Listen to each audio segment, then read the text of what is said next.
hecho, soy Idoia y soy llamada de la Ikastola Paz de Ciganda de Atarrabia. Tengo dos hijas en Ikastola, una de 13 años y otra de 6 años.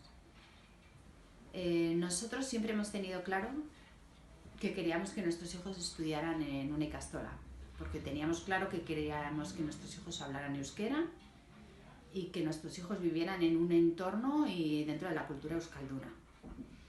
Entonces, claro, es la eterna pregunta de todos los aitas que no sabemos hablar euskera. Llegado el momento, en años que van avanzando, con tareas y estudios, si nosotros vamos a ser capaces de ayudarles en ese progreso.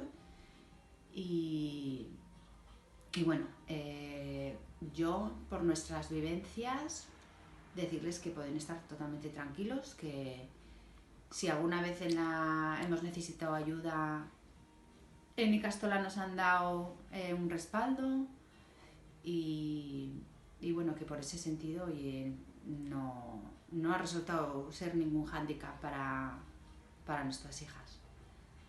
Y bueno, pues también animarles a ello, porque pues vas aprendiendo a palabras en euskera al principio, con los pequeños, palabras sencillas. Conforme van avanzando puedes ir tú aumentando también tu vocabulario y bueno, pues puedes llegar a ser Belarriprest y la verdad que a mí nos resulta muy gratificante.